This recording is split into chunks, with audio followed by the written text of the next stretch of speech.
ಮನೆಯಲ್ಲಿ ಶಾಂತಿ ಮತ್ತು ಆರ್ಥಿಕ ಲಾಭಕ್ಕಾಗಿ ಪ್ರತಿದಿನ ಯಾವ ಯಾವ ದೀಪಗಳನ್ನು ಹಚ್ಚೋದ್ರಿಂದ ಏನೇನು ಶುಭ ಫಲ ಅನ್ನೋದನ್ನು ಈ ವಿಡಿಯೋದಲ್ಲಿ ತಿಳಿದುಕೊಳ್ಳೋಣ. ನಮಸ್ಕಾರ ವೀಕ್ಷಕರೇ, ನಮ್ಮ ಯೂಟ್ಯೂಬ್ ವಾಹಿನಿಗೆ ತಮಗೆಲ್ಲರಿಗೂ ಸ್ವಾಗತ. ನೀವಿನ್ನೂ ನಮ್ಮ ಚಾನಲ್ಗೆ ಸಬ್ಸ್ಕ್ರೈಬ್ ಆಗಿಲ್ಲ ಅಂತ ಹೇಳಿದ್ರೆ ಈ ಕೂಡಲೇ ಸಬ್ಸ್ಕ್ರೈಬ್ ಆಗಿ, ಪಕ್ಕದಲ್ಲೇ ಕಾಣುವಂತಹ ಬೆಲ್ಲೈಕಾನನ್ನು ಕೂಡ ಕ್ಲಿಕ್ ಮಾಡಿ. ಗೃಹ ಶಾಂತಿ ಮತ್ತು ಆರ್ಥಿಕ ಲಾಭಕ್ಕಾಗಿ ವಾರದ ದೀಪ ಹಾಗೂ ಪರಿಹಾರ. ಪ್ರತಿ ವಾರ ಈ ಸರಳ ದೀಪದ ಪರಿಹಾರಗಳನ್ನು ಮಾಡಿದರೆ ಶುಭ ಫಲಗಳು ಉಂಟಾಗುತ್ತದೆ.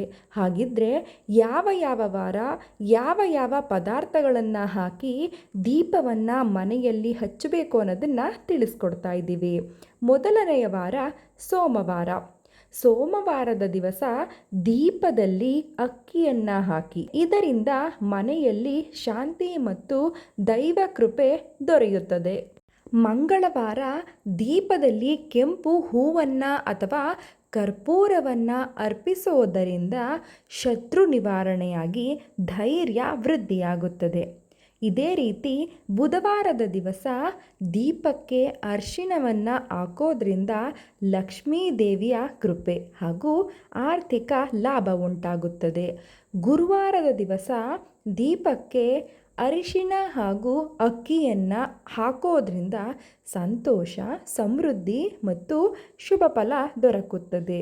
ಹಾಗೆಯೇ ಎಲ್ಲರ ನೆಚ್ಚಿನ ಹಾಗೂ ಲಕ್ಷ್ಮೀ ದೇವಿಯ ವಾರವಾದಂತಹ ಹಾಗೂ ಮಹಾದೇವಿ ಮಹಾಪಾರ್ವತಿಯ ವಾರವಾದಂತಹ ಶುಕ್ರವಾರದ ದಿವಸ ದೀಪಕ್ಕೆ ಅಕ್ಕಿ ಮತ್ತು ಲವಂಗವನ್ನು ಹಾಕೋದ್ರಿಂದ ಸಕಾರಾತ್ಮಕ ಶಕ್ತಿ ಮತ್ತು ಧನ ಆಕರ್ಷಣೆ ಉಂಟಾಗುತ್ತದೆ.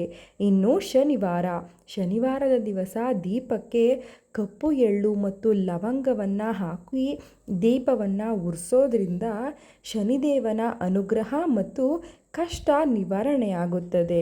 ಇನ್ನು ಭಾನುವಾರದ ದಿವಸ ದೀಪಕ್ಕೆ ಕರಿಮೆಣಸನ್ನು ಹಾಕೋದ್ರಿಂದ ಆರ್ಥಿಕ ಸಮಸ್ಯೆ ನಿವಾರಣೆಯಾಗಿ ನಕಾರಾತ್ಮಕ ಶಕ್ತಿ ದೂರ ಆಗುತ್ತದೆ. ವೀಕ್ಷಕರೇ, ಈ ವಿಡಿಯೋ ನಿಮಗೆ ಇಷ್ಟವಾಗಿದ್ದಲ್ಲಿ ಒಂದು ಲೈಕ್ ಮಾಡಿ ಹಾಗೂ ಕಮೆಂಟ್ ಮಾಡಿ. ಧನ್ಯವಾದಗಳು.